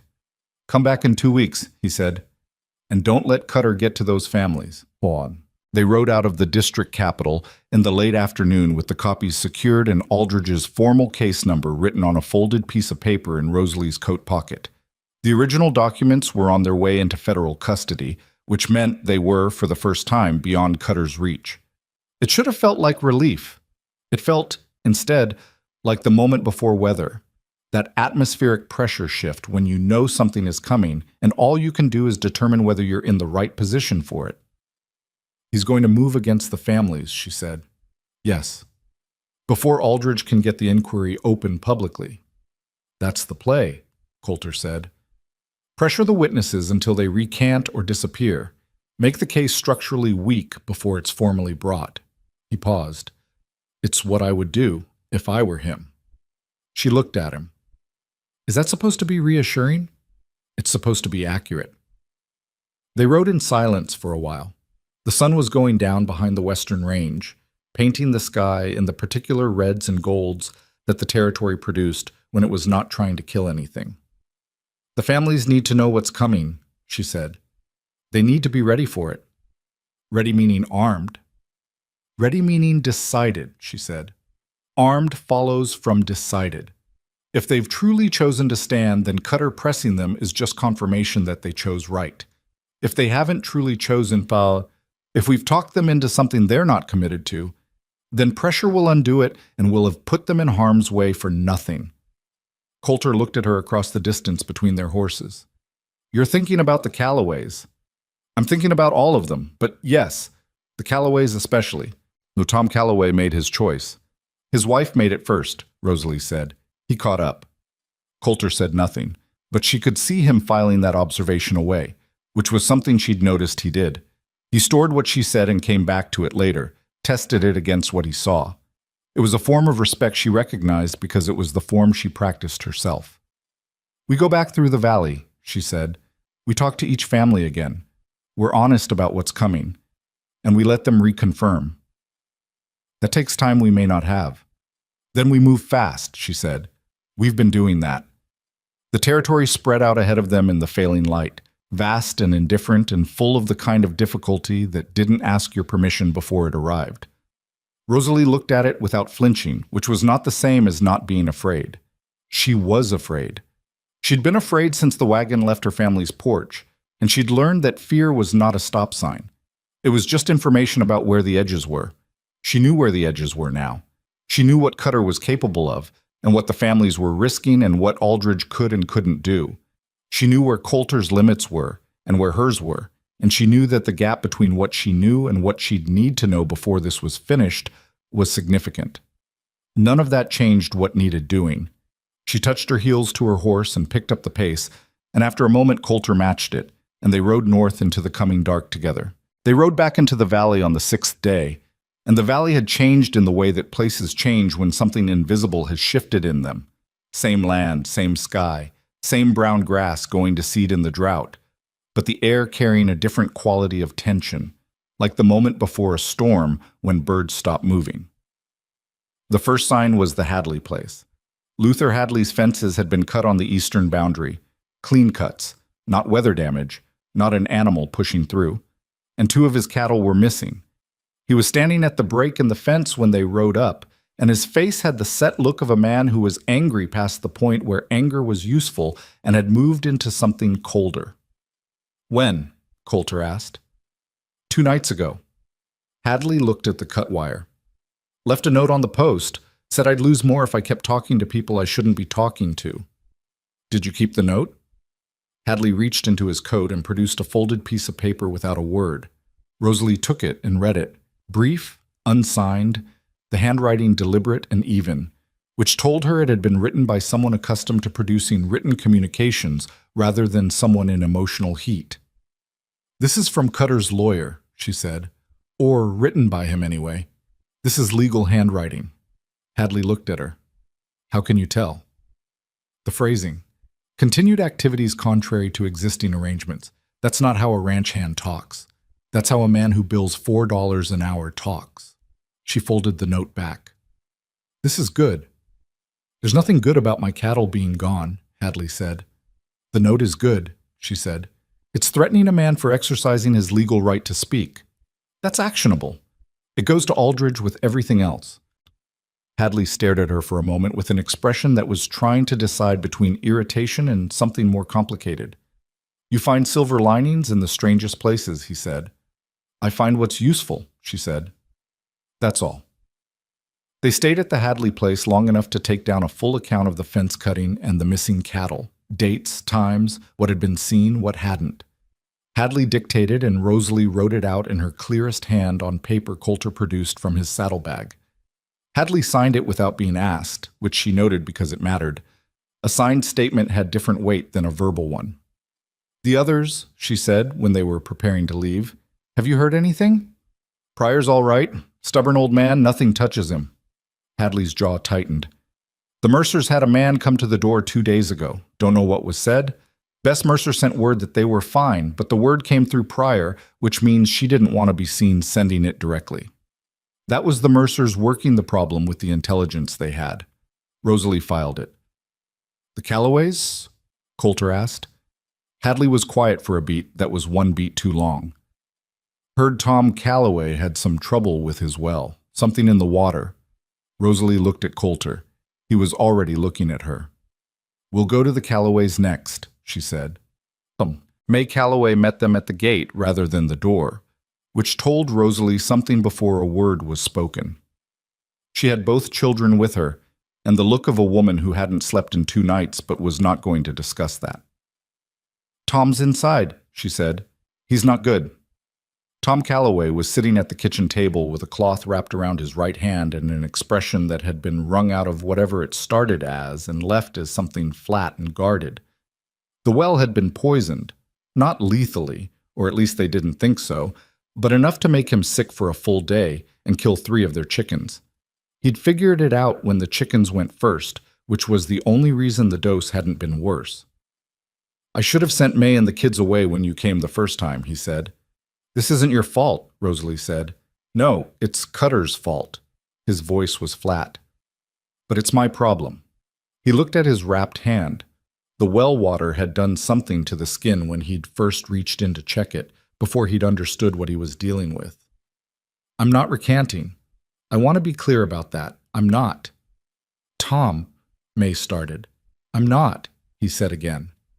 More quietly, but with the same weight behind it. He looked at Rosalie. But I need May and the kids somewhere safe. Before this goes any further, that's my condition. That's not a condition, Rosalie said. That's a reasonable thing. Where can they go? My wife's people are north, 3 days' ride. He looked at May. You take the children and go to your mother. May's expression was complicated in the way that expressions are when the right answer and the wanted answer are different things. And you stay here alone. And I stay here, and I keep my word to these people. He said it like it was already decided, which maybe it was. You didn't marry a man who goes back on his word, May. You knew that. She looked at him for a long moment. Then she said, 3 days there, 3 days back. You'd better still be standing when I get back, Tom. I plan to be. Rosalie spent the next hour helping May pack what she and the children would need, and in that hour, May Calloway said almost nothing directly but communicated, through the organized efficiency of her packing and the precise way she kissed the top of each child's head. Everything that needed saying. She was frightened, and she was angry, and she was proud of her husband in the specific, complicated way that came from knowing someone well enough to see all their flaws, and choosing them anyway. When they left the Calloway place, Tom was standing on the porch watching his family's wagon diminish down the road. He didn't wave. Coulter's ranch felt different on their return. Not unsafe, but watched in a way that the high country isolation had previously prevented. Rosalie had been right that Cutter's men knew the general area. Now they knew it more specifically, and the difference between generally and specifically was the difference between a problem and an urgent problem. He's moving up his timeline, Coulter said that evening. He was cleaning his rifle with the methodical attention he gave to everything that needed attention. Poisoning the Calloway well. That's not intimidation anymore. That's active harm. He's trying to collapse the case before Aldridge goes public, which means Aldridge needs to go public faster than planned. 2 weeks was his estimate. 2 weeks was too slow before we knew about the Calloways. She sat across from him at the table. We need to go back. Coulter looked up from the rifle. If we leave the valley now, I know, but if we stay in the valley and Cutter gets to even 2 of the families, the case weakens. Aldridge needs to open the inquiry publicly. Once it's public, Cutter loses the option of quiet suppression. He can't make witnesses disappear from a formal federal inquiry without it being obstruction. He's capable of obstruction. He's capable of a lot of things, she said. But everything he does from this point forward adds to the case against him. The fence cutting, the note, the poisoned well, that's not just intimidation, that's evidence of consciousness of guilt. Coulter set the rifle down and looked at her in the particular way he had. Assessing, not unkind, checking something he hadn't quite finished checking. You've been building this argument the whole ride back, he said. Since the Hadley fence, she said. Yes? All right. He picked the rifle back up. We leave at first light. She almost said something else, then didn't. There was a version of this conversation that went somewhere more personal, toward the acknowledgement of what they'd been doing together for the past 2 weeks. What had built between them in the working silences and the shared meals and the late-night lamp work. She was aware of it the way you were aware of weather building, not dramatically, just present and accumulating. She let it accumulate. This was not the time, and she suspected Coulter knew that too, and the fact that they both knew it without having to say it was, itself, something. They didn't make it to first light. The rider came in at midnight, Finn Pryor's youngest hand, a boy of about 16 who'd ridden hard enough that his horse was lathered, and he himself was barely articulate when he arrived at the door. "Red Canyon," he said between breaths. "Cutter, he's calling a meeting, all the Valley Ranchers, tomorrow morning. He's saying it's to discuss water arrangements for the coming season." The boy swallowed. "But Mr. Pryor says it's not about water." "No," Coulter said. "It's not." Rosalie was already working through it. Red Canyon was a wide, flat-bottomed canyon about 8 miles south that served as a natural meeting ground, big enough for a crowd, bounded enough to feel contained. Cutter would know the families had been speaking to Aldridge.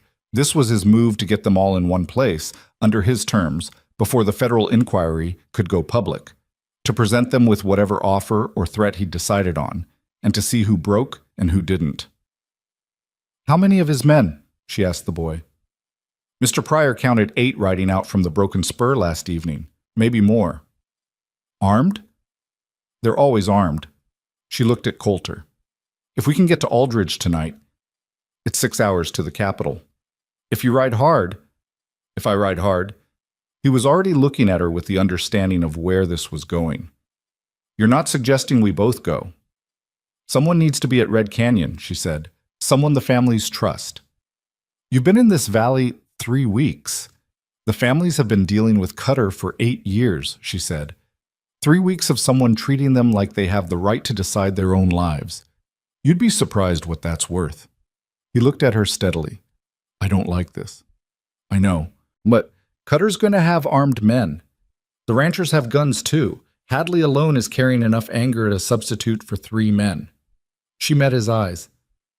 "I'm not going to do anything stupid, Coulter. I'm going to be there so the families know someone is with them, and I'm going to buy you time to get back with Aldridge." "How long can you buy?" "As long as it takes," she said, which was not an answer but was the only honest one available. The silence between them had the particular weight of something that needed saying and wasn't going to be said right now. "Stay visible," he said finally. "Don't give Cutter a reason to isolate you from the group." "I know." "If it goes wrong before I get back, then I'll figure out what to do next," she said. "Same as I've been doing." He looked at her for another moment. Then he turned to the boy. "Can you ride back to Pryor tonight?" "Yes, sir." "Tell him Vance is going to the Capitol and Rosalie Quinn will be at Red Canyon by morning. Tell him to make sure the other families know she'll be there." He looked at Rosalie one more time, quickly, with the restrained quality of a man who had decided that whatever he was feeling was not the most important thing right now. "Get some sleep, 2 hours at least."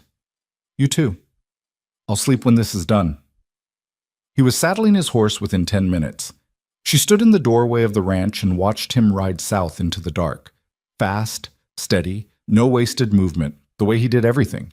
And then she went inside and lay down on the bunk and closed her eyes and did not sleep for most of the 2 hours she'd been given. Red Canyon in early morning light was almost beautiful, in the way that places built for difficult things sometimes were. The canyon walls high and pale gold in the first sun. The flat floor wide enough that 100 people could stand without crowding, the air still and cool from the night. It was a good place for a reckoning. Rosalie noted that without warmth. She arrived before Cutter. The ranchers were already gathering. The Mercers, the Hadleys, Tom Calloway standing alone at the edge of the group with his wrapped hand in his coat pocket. Finn Pryor in the repaired chair someone had carried out for him and set on the canyon floor like a small piece of defiance. 4 other families she recognized and 2 she didn't, who must have come from holdings further out that she hadn't visited. Pryor caught her eye when she dismounted and gave her a nod that was brief and total, the gesture of a man conferring standing. Denton Mercer came to her. "Vance?" "Riding for the Capitol. He'll be back with Aldridge, but it takes time." "How much time?" "Enough." she said, with more certainty than she had. Mercer looked at her for a moment. What's the play? We listen to what Cutter says. We don't agree to anything. We keep him talking as long as we can. She paused. And we make sure everyone here knows that their testimony is already in federal hands. Whatever he threatens, whatever he offers, the information is already out there. It can't be taken back. Does he know that? He's about to. Cutter arrived with 8 men, as the boy had reported, all armed, ranged loosely behind him in the way of men who were there to imply a thing rather than say it. Cutter himself was exactly as she'd imagined him from her father's account and Coulter's, a large man who'd learned to let his size do early work in every room he entered, with the controlled patience of someone accustomed to having the outcome of conversations decided before they started. He saw her and stopped. She watched him recalibrate. She could see it happen. The recognition, the reassessment, the decision about what her presence meant and how to handle it. "Miss Quinn," he said. His voice was even and not loud and carried the natural authority of someone who had never needed to raise it to be heard. "You're a long way from where you're supposed to be." "I'm exactly where I mean to be," she said. He looked at her the way he'd probably looked at a lot of things that had surprised him, with the brief, cold attention of a man deciding whether the surprise was significant or not. Then he turned to the assembled ranchers with the ease of someone shifting a conversation that had gotten off on the wrong foot. "I've asked you all here," he said, "because I think there's been some confusion in the valley about how our arrangements stand. I want to clear that up, directly and in person." "What kind of confusion?" Hadley said. He was standing with his arms crossed and the look of a man who had decided before arriving that he was not going to enjoy this. "The kind that gets people into trouble they don't need," Cutter said. "I've heard that some of you have been speaking to individuals who are interested in disrupting the way this valley runs. I want to give you the opportunity to step back from that before it becomes something you can't step back from." "You poisoned my well," Tom Calloway said from the edge of the group. His voice was flat and entirely without tremor. Cutter looked at him. "I don't know anything about a well." "Then your men acted without instruction, which means you've lost control of your operation, which is interesting in its own way." A silence moved through the canyon that had a particular texture, the silence of people who had thought something for a long time and heard someone else say it out loud. Rosalie stepped forward, not dramatically. She was done with anything that resembled performance. She stepped forward the way you step forward when you've decided something and want your body to confirm it. "Mr. Cutter," she said, "the documents Hargrove took from your records before he died are in federal custody. Commissioner Aldridge received them 6 days ago. The formal inquiry has been opened." She paused, letting that land. "The question of whether these ranchers speak on record is no longer the question. The question is whether you'd like to let this proceed through legal process, or whether you'd like to add obstruction of a federal inquiry to the list of things you're already answering for." Cutter looked at her. The controlled patience had not disappeared, but something underneath it had shifted, a tightening, a recalculation happening behind the even surface of his face. "You're a 19-year-old girl from a bankrupt farm," he said. "I'd think carefully about what you're doing."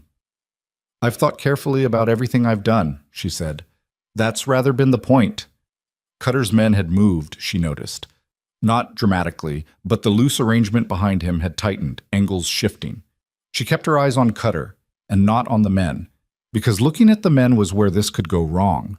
"Anyone who has signed any document," Cutter said to the group, ignoring her now with the deliberate quality of a choice rather than an oversight, "has a period of time to reconsider. I'm offering that period now. After that, I can't speak to the consequences." "Can't or won't?" Pryor said from his chair. Cutter looked at the old man. "Mr. Pryor, I've been on this land since before you knew this territory existed," Pryor said. "You've been trying to dry me out for 3 seasons. You've failed 3 seasons running." He settled back in his chair. "I'm not interested in your period of reconsideration." What happened next was not a single dramatic moment, but a series of small ones.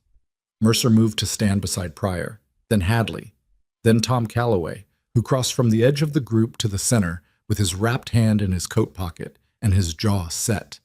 The 2 families she didn't know followed. She didn't know their names, but she watched them make the decision in real time, Watch the thing that had been frightened and isolated find, in the simple fact of other bodies standing in the same direction, something it could attach itself to. It was not triumphant. Some of them were shaking. One woman was holding her husband's arm with the grip of someone who needed the contact to stay upright, but they were standing, and standing together was something Cutter's money and his men and his 8 years of careful, grinding pressure had never quite been able to produce. Rosalie stood in front of them and felt the weight of what was behind her and looked at Harlan Cutter across the canyon floor. "The inquiry is open," she said. "It's public record as of this morning." She had no way of knowing if that was true yet. It depended on Coulter reaching Aldridge and Aldridge moving faster than his stated timeline. But Cutter didn't know that either, and the uncertainty was worth something. "You can send your men home, or you can compound what you've already done. That's the only choice you have left." Cutter looked at her for a long moment. Behind him, his men were very still. Then without a word, he looked at the assembled ranchers. Really looked. The way a man looked at an account that wasn't adding up. And she could see him doing the arithmetic that she'd been building toward for 3 weeks. The arithmetic of what it cost to move against 11 families in full view of a federal inquiry, versus what he stood to lose by backing down. "This isn't finished," he said. "No," she said. "It's not. That's rather the point." He turned and walked back through his men, who closed around him and moved out of the canyon with the organized efficiency of people who had also been doing arithmetic and had reached the same conclusion their employer had. The canyon was quiet for a moment after they'd gone. Then Hadley let out a breath that was roughly the size and shape of 2 years of accumulated frustration, and Bess Mercer sat down suddenly on a rock like her legs had made a decision she hadn't been consulted about, and somewhere behind Rosalie somebody was crying in the quiet, private way of someone who hadn't expected to be standing here. She stood in the morning light and felt the shaking in her own hands, which she'd been suppressing for the last 20 minutes, and let it happen now that there was no longer a reason not to. Pryor looked at her from his chair. "Vance will be back," he said. Not a question. "He'll be back," she said. "Good." Pryor folded his hands in his lap with the satisfaction of a man who had waited a long time and found the waiting had been worth it. "Then we hold." She looked at the canyon entrance where Cutter's men had disappeared, then south, where the territory opened toward everything unfinished, and she thought about a wagon leaving a porch in the early morning and the silence of people who didn't look back, and she thought about what it meant to hold, not in the passive sense of enduring, but in the active sense of maintaining ground that you had decided was yours. They held. Coulter came back in the late afternoon of that same day, and he did not come back alone. Rosalie heard the horses before she saw them, a sound larger than 2 riders, larger than 4, and she was standing at the canyon's southern edge, where the ranchers had made an informal camp after Cutter's departure, unwilling to disperse back to their individual properties until something more settled had been established. She turned toward the sound and counted, and stopped counting at 11 because the detail that mattered was not the number but the figure riding at the front of the group beside Coulter. Commissioner Aldridge had not waited for his timeline. He dismounted with the efficiency of a man who had ridden hard and intended to work harder, and he had with him 4 federal marshals and 2 clerks whose saddlebags were visibly heavy with the kind of paperwork that preceded official action. He looked at the assembled ranchers, at Pryor still in his carried-out chair, at Hadley with his arms crossed, at Tom Calloway with his wrapped hand, at the others. And then he looked at Rosalie. "Miss Quinn," he said, "I understand there's been a development." "Cutter was here this morning," she said. He issued what could reasonably be characterized as threats to the assembled witnesses. One of his men was present for all of it. Aldridge nodded once, the nod of someone adding a line to a document he was already composing in his head. That would be obstruction of a federal proceeding. That's what I thought, too. He almost smiled. "You made the right call, getting these people together. A unified group of witnesses is considerably harder to intimidate than individuals." He glanced at Coulter. "Your man here was persuasive." "I was accurate," Coulter said. "That's not the same thing." "Where's Cutter now?" Aldridge asked. "He rode south after the confrontation. Toward the Broken Spur, I'd assume." "Then that's where we go." Aldridge turned to his marshals with the coordinated ease of a man who had run operations before and had not enjoyed the parts where things went sideways. We move on the broken spur before he has time to organize a legal response. I want Cutter served and his record secured before anyone on his payroll has the opportunity to remove or alter anything. One of the marshals, a tall woman named Graves who had said nothing since arriving, but had been watching everything with the flat attention of someone professionally trained to watch, turned her horse south without waiting for further instruction. The others followed. Aldridge looked at Rosalie one more time. "You should come," he said. "For the record, and because this started with you." The Broken Spur was a large operation by any territory standard, the main house substantial enough to call itself a house rather than a structure. The barns and outbuildings arranged with the orderliness of a place that had been built in phases over years, each phase larger than the last. It sat on 50,000 acres of land that had been accumulated one pressured transaction at a time. And looking at it in the late afternoon light, Rosalie understood for the first time the full scale of what Cutter had built, the physical scope of it, the years. Cutter came out onto the porch when he heard the riders. He stood and looked at Aldridge and the marshals and the federal paperwork that was visible even from a distance in the way that federal paperwork always was. Not the paper itself, but the quality of attention surrounding it. His face did something complicated. "Commissioner," he said. "Mr. Cutter." Aldridge dismounted and climbed the porch steps with his hat in his hand, which was not deference. It was the gesture of a man who understood that the courtesy of forms existed separately from the content of what he was about to do. "I have a federal warrant for the examination of your land records and financial documentation, and a separate warrant for your appearance before a federal inquiry into allegations of land fraud, falsification of public records, and interference with federal proceedings." Cutter looked at the warrants for a long time. "My lawyer," he started. "Is welcome to join us at the inquiry," Aldridge said. "The date and location are in the second document." His men had appeared from the barns and outbuildings, 6 of them, then 7, moving with the uncertain energy of people who had been told to be available, but not what for. Graves and the other marshals positioned themselves without drama, not blocking anything, not drawing weapons, but placed in the way of people who understood positioning. Nobody drew.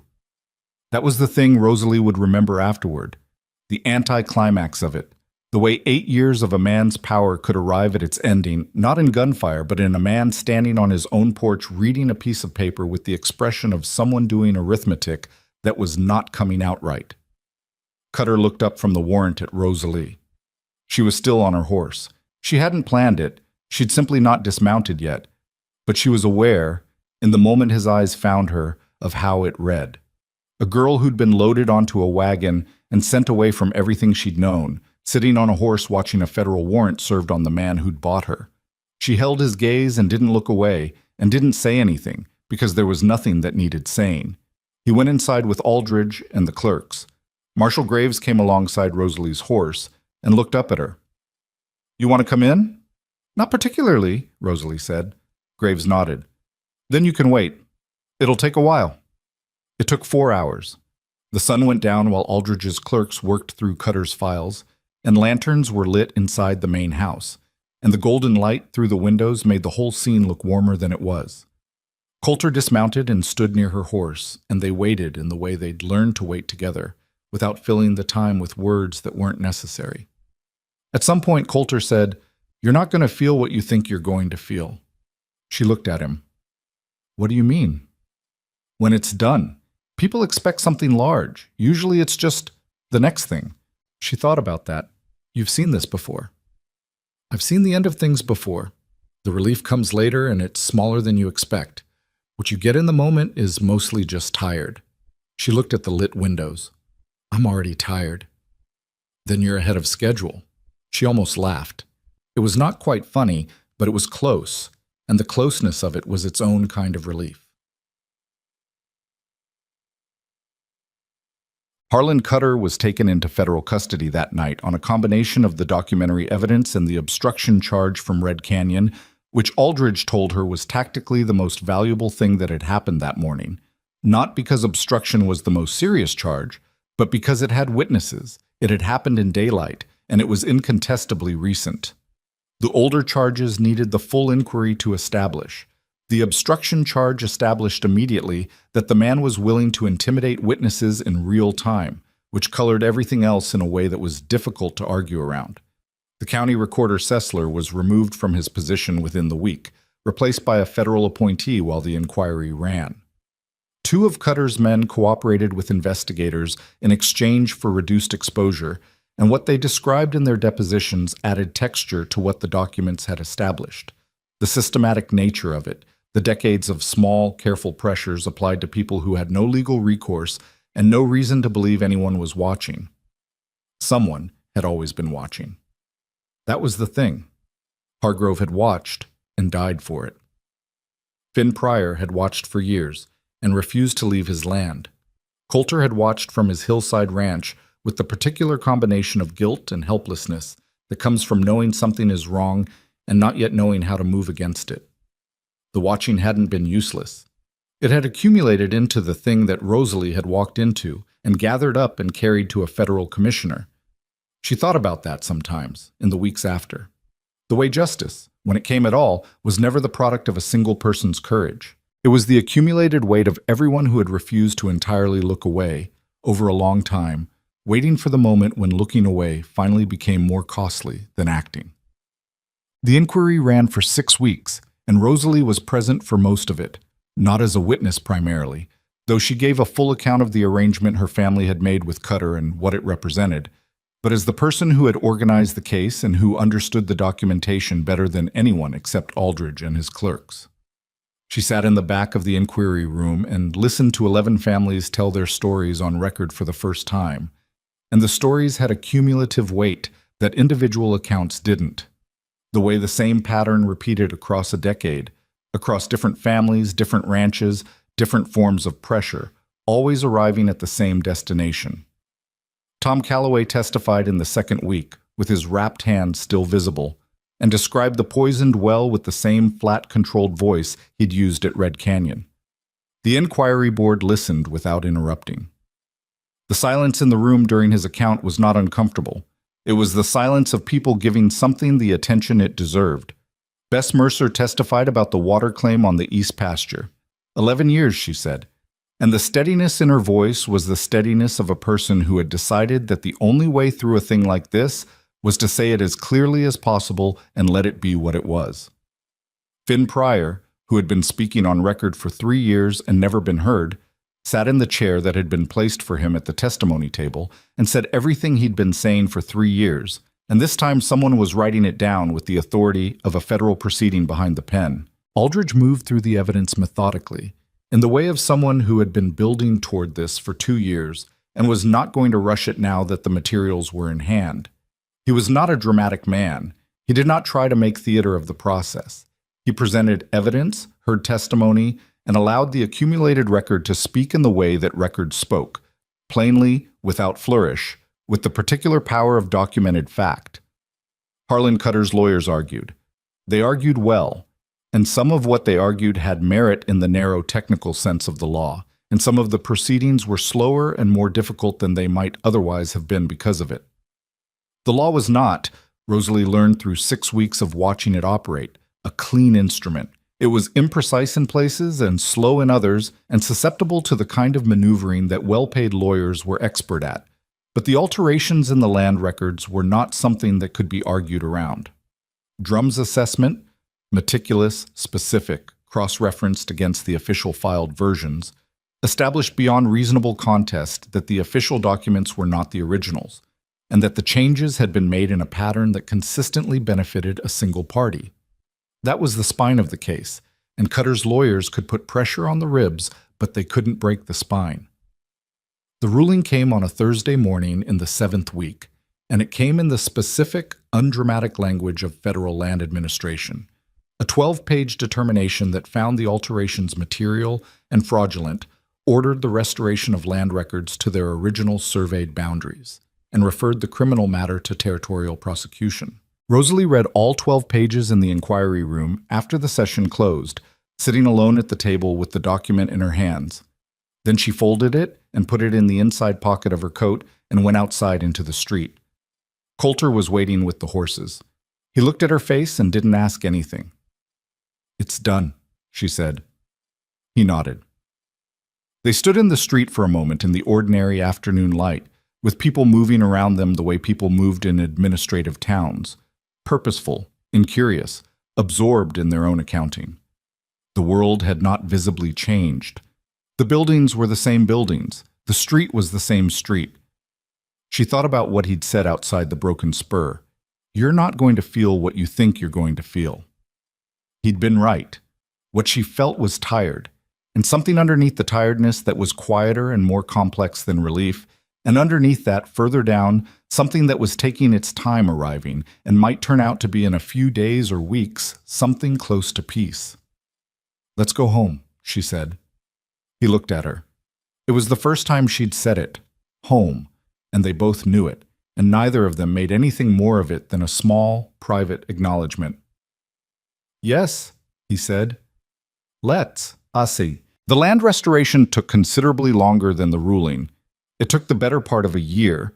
The legal mechanism of unwinding 8 years of fraudulent transactions was slow work, involving county surveyors and federal clerks, and the kind of documentation that multiplied with every step of the process. Some families got their land back in full. Some had lost portions that had been sold to third parties who had no knowledge of the fraud, and those cases were settled through a territorial compensation fund that Aldridge managed to get established, which was not perfect. It was never going to be perfect. But it was something, and something was different from the nothing that had existed before. Cutter was tried in territorial court 14 months after the federal inquiry closed. His lawyers negotiated a plea on the land fraud charges that kept him from a longer sentence in exchange for cooperation with the identification of all properties fraudulently acquired. He served 4 years and was released, and he left the territory the week of his release and did not return. Rosalie heard about it secondhand and felt almost nothing. The particular absence of feeling toward a man who had been enormous in her life for a period of time and then had simply become irrelevant. She had more complicated feelings about her family, and she allowed herself the complicated feelings without trying to organize them into something cleaner. Her father had written twice. She'd read both letters more than once and had not yet responded and wasn't sure she would, or when, or what she would say if she did. Her mother had not written. That absence told her everything she needed to know about where her mother had landed on the question of what had been done, and she kept it at a measured distance, neither forgiven nor obsessed over, just placed. Set on a shelf in a part of herself she visited occasionally, but didn't live in. Her brother Cal came to see her in the spring of the year after the ruling, arriving at the ranch on a borrowed horse with the expression of a man who had rehearsed several different conversations and wasn't sure which one he was going to have. He stood in the yard and looked at the ranch, at the house, at the barn, at the green draw that was still green even in the 3rd year of the drought. And then he looked at his sister. "You look different," he said. "I probably am," she said. He stayed for 3 days, and the conversation they actually had was not any of the ones he'd rehearsed. It was halting in places and honest in others, and it covered ground that had been unspoken between them for years. The way the Quinn family had organized itself around the avoidance of difficult truths. The way Cal had known what was coming the night of the negotiation and had said nothing. The way saying nothing had its own particular cost that he was still paying. "I should have done something," he said on the second evening. "Yes," she said. "You should have." "I didn't know what—" "You knew enough," she said. "You just decided that not knowing what to do meant not doing anything.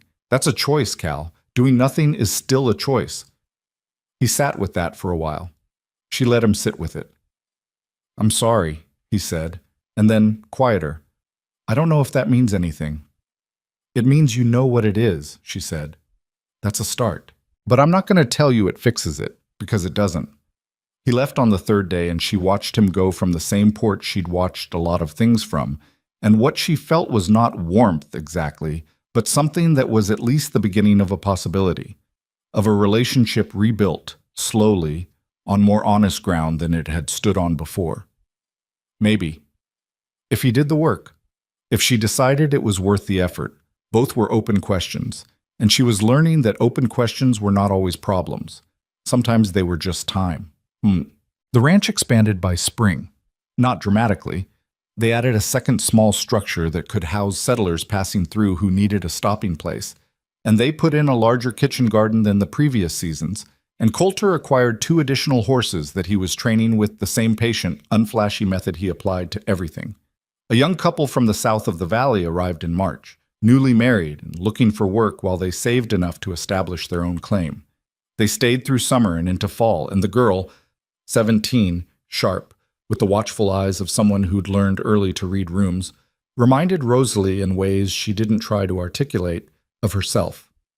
She gave the girl work and honest wages and the occasional piece of direct advice, and she did not try to make the advice larger or more instructive than it needed to be.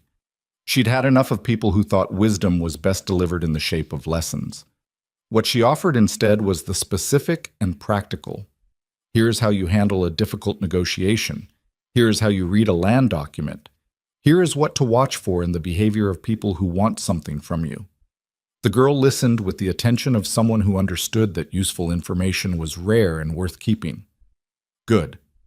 That was exactly right. Coulter proposed to her in November, in the kitchen, over coffee, in a way that was so thoroughly him that she almost laughed. Not from the nervousness of it, because he was not nervous, but from the quality of its directness, the absence of theater. "I think we should make this formal," he said, "if you want to." She looked at him across the table. "That's not what a proposal sounds like. That's what mine sounds like." She considered him, this man who had found her drinking from a rock seep in a canyon and had offered her a direction north without making a production of it, who had ridden 6 hours in the dark to get a federal commissioner and come back with 11 riders, who had said I stayed because someone should, with the matter-of-fact weight of a person who had decided something important a long time ago and was still living inside the decision. "Yes," she said. "I want to." He nodded. Then he drank his coffee. She did laugh then. She couldn't help it, and she didn't try to. They married in the spring with the ranchers from the valley present and Finn Pryor in attendance in his chair, which had been repaired again over the winter and had at this point more repairs than original material and was the better for it. Aldridge sent a letter.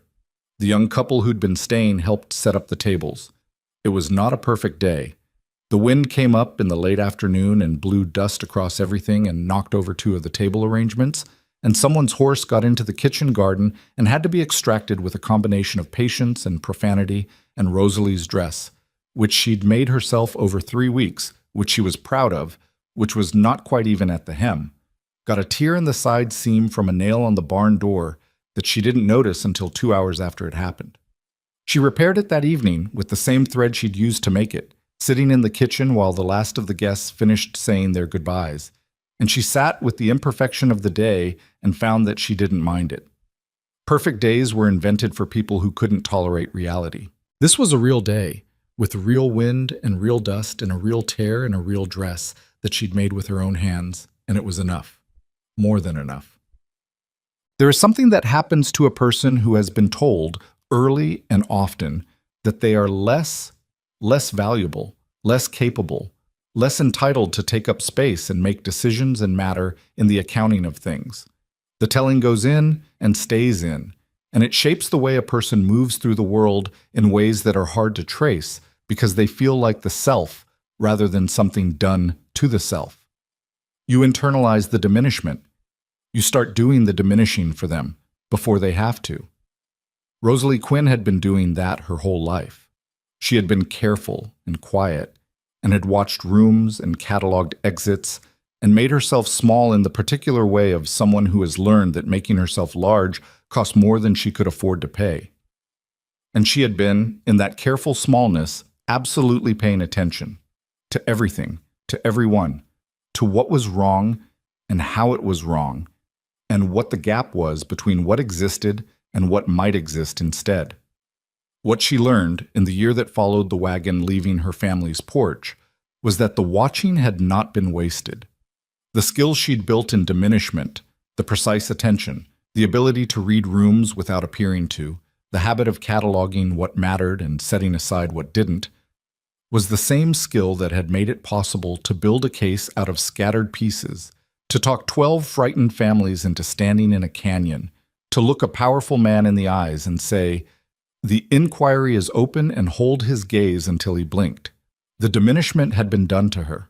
The attention was hers. There was a lesson in that, though she didn't think of it as a lesson because lessons were things other people drew from your experience, at a safe distance. What she had was something more immediate and less tidy. The knowledge, lived into through a specific hard year, that the people who are told they don't matter are often the ones paying the closest attention to what does. That being underestimated was a door left open by people too confident in their own accounting. That courage was not the absence of fear, but the decision, made again and again in different forms, that what needed doing mattered more than how frightened you were of doing it. She was still frightened sometimes, of the wrong choices she might make, of the things she couldn't predict or control, of the space between what she intended and what the world would do with her intentions. Fear did not stop. It changed shape. It became a different kind of companion, less paralyzing, more informative, something you checked in the way you checked weather before a long ride, not to stop yourself from going, but to know what to wear. But Dry Creek got its creek back in the 4th year. The drought broke, not dramatically, not in a single redemptive rain, but in the slow, unglamorous way that droughts broke. 1 inch at a time over a wet winter, the ground gradually releasing its grip on the water table. The creek coming up through the spring melt until it ran again in its old channel, shallow at first and then less shallow. Rosalie rode out to see it, alone, on an afternoon when Coulter was working with the horses and didn't need her. She sat her horse at the bank and looked at the water moving, brown with runoff still, not yet clear, but moving, which was the thing that mattered. The Quinn farm was empty. Her parents had gone to her father's sister's place in the east, she'd been told. The land was for sale, had been for sale since the federal restoration had untangled who owned what. She looked at it from the creek bank, the crumbling farmhouse, the fences that needed work, the soil that had been neglected past the point where neglect was recoverable in a single season. She did not feel what she might have expected to feel about it. She felt mostly the distance between the girl who had sat on that porch waiting for a wagon and the woman sitting on this horse now, and found that the distance was significant enough that the farm was not quite her past anymore. It was a place where a past had happened. The distinction mattered. She turned her horse and rode back north. The broken spur, after cutter, became something else. A portion of it was redistributed through the restoration proceedings. The main property, the house, the central barns, the operated portion of the range, was sold at public auction to a cooperative of valley ranchers who had pooled what they had and bought it together, an arrangement that was awkward and contentious and unprecedented and somehow, improbably, functional. Pryor held a share. He attended the first cooperative meeting in his chair, which had been brought out again, and he sat in it and said very little and occasionally offered a piece of advice that was very specific and extremely useful, which was his established mode. He died 2 winters later in his bed at 83 on his own land. The chair was kept. Denton Mercer told Rosalie about the death with the quiet directness of a man passing on news that was sad but not surprising. He said to tell you, Mercer said, that you argued like someone who expected to win. He said that was the right approach. She thought about that for a long time. It was, she decided, the most accurate thing anyone had said about her. She had expected to win, not with the arrogance of someone who didn't understand the odds, but with the particular stubbornness of someone who had looked at the odds and decided that the odds were not the last word. They almost never were. The odds told you what to expect. They didn't tell you what was possible. What was possible was Bess Mercer's east pasture, running green again with water that was legally and irrevocably hers. What was possible was Tom Calloway and May and their children on land that bore their name in the county record, unaltered, accurately surveyed. What was possible was 11 families who had stood in a canyon one morning with their fear still visible and their feet still planted and had not moved. What was possible was a girl loaded onto a wagon on a silent porch, arriving a year later at something she had built herself. Not granted, not given, not bestowed by anyone's mercy or anyone's recognition, but built day by day from the specific materials available: attention, stubbornness, an unwillingness to accept that the only definition of her was the one other people had written. Rosalie Vance. She'd taken his name and he'd offered it without ceremony, and she'd accepted it the same way. stood on the porch of the ranch on the hillside on an evening in the 5th year and looked south toward the valley and the distant canyon country and thought about none of this in organized terms. She was thinking, practically, about the winter feedstock and whether they had enough put aside, and about the young couple who were breaking ground on their own claim 6 miles north, and about a letter she owed Aldridge that she'd been putting off because she wasn't sure how to say what she wanted to say. She was thinking about ordinary things. That was the victory, finally. Not the ruling, not the standing in the canyon, not the warrant served on a powerful man's porch. The victory was ordinary days.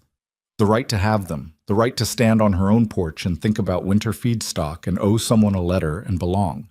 Not because anyone had given her permission, but because she had been here long enough and done enough real work and put down roots deep enough that belonging was simply what it was. Behind her, inside, Coulter was moving around the kitchen, making something that smelled like it was going to be mediocre at best. He could do many things well, and cooking was not among them. And she had stopped trying to fix this about him because some things about people were not problems. They were just facts, and you chose your facts. She went inside. The door closed behind her, and the evening settled over the hillside, and the valley below went dark the way the valley had always gone dark. Slowly, all at once, the same as everything.